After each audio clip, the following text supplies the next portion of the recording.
अस्सलाम वालेकुम नाज़रीन, हमदर्द से दवाखाना पाकिस्तान से टीम प्रोफेसर नज़ीर अहमद चौधरी एक बार फिर आपकी खिदमत में हाज़िर है। नाज़रीन, हम हर रोज़ आपकी बेहतरी के लिए, आपकी सेहत की बेहतरी के लिए तवज्जो करते रहते हैं और आप हमारी इस कावश को पसंद करते हैं। नाज़रीन, आज का हमारा जो टॉपिक है वो गले के अमराज में से एक मर्ज़ है, उसको वर्म हलक कहा जाता है। वर्म हलक से मुराद एक ऐसा वर्म है जिसमें हलक और नाक के गुच्छाए मखाती मुतारम होकर सुर्ख हो जाते हैं। इस मर्ज़ की बुनियादी तौर पर दो इकसाम होती हैं। एक को आम किस्म आप कह सकते हैं हाद शदीद के नाम से, और दूसरी मुजम्मन या पुरानी किस्म होती है। इसके कई एक असबाब हैं, जैसा कि खराबी खून है, मैदा में तजाबियत की ज़्यादती का हो जाना है, आतशक, चीचक, खसरा, नुकरस, कन पेड़े, नज़ला, इसासियत की वजह से नाक की खला में वर्म का हो जाना, नाक जलक में बनना, किसी खराशदार चीज़ का गले के अंदर चले जाना, गले के अंदर ज़ख्म का बन जाना, मुंह का पक जाना, खुश्क हवा के अंदर रहना, मुंह पक जाना, बहुत ऊंची ऊंची बोलना या चीखना चलाना, कुव्वत मदाफ़त की कमी का हो जाना, बहुत ज़्यादा गर्मी या सर्दी का लग जाना, गर्द व गुबार के अंदर काम करना, तुरशी का बहुत ज़्यादा इस्तेमाल करना, नशा व अशिया का और ज़हरों का इस्तेमाल बकसरत करना, गरम गरम खाना खाना या चाय पीना, ये तमाम तर असबाब जो हैं वो हलक के वर्म का बायस बनते हैं। अगर हम देखें तो ऐसे कई मसाइल हैं जिनसे हम बज़ाते खुद ही बच सकते हैं अगर हम थोड़ी सी भी एहतियात करें। नाज़रीन, जितनी भी चीज़ें खाने पीने की हैं वो सब आपके बस में हैं। आप उनसे गुरेज़ करें।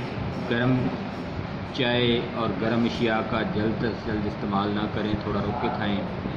बोलने में कोशिश करें कि ना आप ज़्यादा ऊंचा बोल रहे हों और ना ही ज़्यादा स्लो, बल्कि ऐसा बोलें जो पास बैठे हुए बंदे को समझ आ जाए।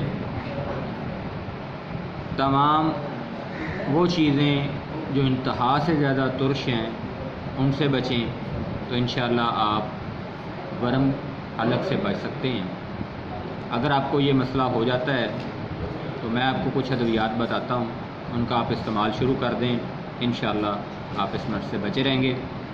मसफ़िन लिक्विड है, शरबत है या शरबत साफ़ी है, ये 2 चाय के चम्मच आप रात को सोते वक्त 1 गिलास पानी के अंदर हल करके इस्तेमाल करें। लौके सपस्तान है, ये लौक है, मुख्तलिफ़ कंपनियों का है, अवेलेबल है।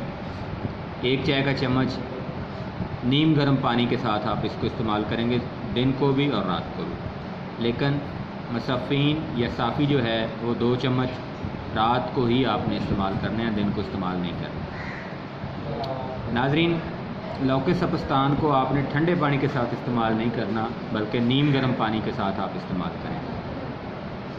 सुबह शाम नाश्ता करने के बाद और रात को खाना खाने के बाद आप लाल शरबत और शरबत तूते से दोनों का 1-1 चम्मच आप इस्तेमाल करेंगे। रात को सोते वक्त इतराफ़ुल इस्तखदूस 1 चाय का चम्मच और इतराफ़ुल ज़ुमानी 1 चाय का चम्मच भी आप लाजमी इस्तेमाल करेंगे। मैं आपको दोबारा बता देता हूँ नुस्खा, आप नोट फरमा लें। साफ़ी या मसफ़िन लिक्विड दोनों में से कोई एक 2 चाय के चम्मच 1 गिलास पानी के अंदर आप हल करके रात को सोते वक्त आप इस्तेमाल करेंगे। लौके सपस्तान 1 चम्मच सुबह 1 चम्मच शाम आप इस्तेमाल करेंगे।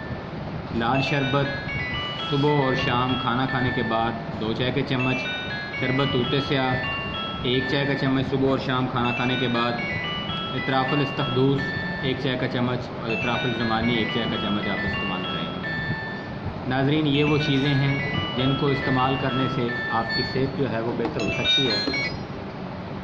इसके अलावा आपको परहेज़ करना होगा गर्म चीज़ों के इस्तेमाल से और तुर्श चीज़ों के इस्तेमाल से। इंशाअल्लाह अल्लाह ताला आपको सेहत देगा। उम्मीद है आज की हमारी ये कावश आपको पसंद आई होगी। हमारी अगली वीडियो का इंतज़ार कीजिएगा। एक नए टॉपिक, एक नए मौजू, एक नए मर्ज़ को डिफ़ाइन करने के लिए और उसका इलाज बताने के लिए इंशाअल्लाह बहुत जल्द आपके सामने हाज़िर होंगे। तब तक के लिए इजाज़त दीजिए। अल्लाह आपका हामी नासर हो। अस्सलाम वालेकुम।